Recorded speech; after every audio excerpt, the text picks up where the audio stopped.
students are writing question 3 on the new Ucas personal statement all wrong. But do not worry, this is what it is, this is how you're going to answer it, and this is how you are going to get into 5 out of 5 of your Ucas choices. If you've never seen my face before, my name is Tilly, I study economics at LSE, and I give you my top personal statement tips and tricks every single day, as well as general sixth form and study advice. So be sure to follow me so you do not miss out on my personal statement series. So question 3 is, what have you done outside of education to prepare you for this course? This is a very misleading question, and this is why people tend to answer it wrong. This question is about your skills. It's all about skills. It's not necessarily what you have done. It's about your transferable skills and what you can bring to that university course. This is a trap that so many people fall into, and I fell into it myself. I am not exempt from this. So in my first draft of my personal statement, I just said, oh, and I played badminton for my county.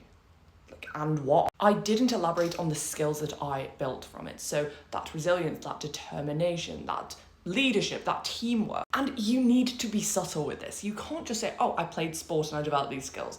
You need to be more subtle about it, including with work experience. It's not about telling them the skills that you developed, but demonstrating the skills that you developed. But then you need to link it back to the course in some way. And this can't be really obvious. You can't just say, oh, I was my rugby team's captain and I had great leadership skills, so I'm going to be great on this course at uni. No, it needs to be more subtle, and this is easier to do through work experience. So the way I brought work experience into my personal statement was talking about the banking industry, and I was really interested in how it works. So I decided to go and do some work experience. So why you ended up doing these things, it shouldn't just come out of thin air. Just say, I did a placement at a hospital. Why did you do this?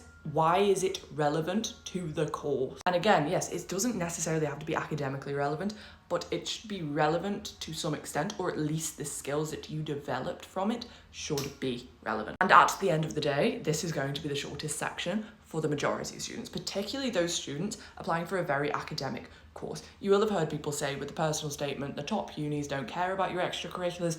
To an extent, this is true, but they do want to see that you're not just writing an essay, that you are a person outside of your application. But at the end of the day, remember, you don't need to allocate the same amount of characters to each question. You need a minimum of 300 for each and a maximum of 4,000 overall. So this is going to be the shortest section for a lot of students. If you found this video helpful, be sure to watch for videos on how you answer questions 1 and 2 in the new Ucas personal statement.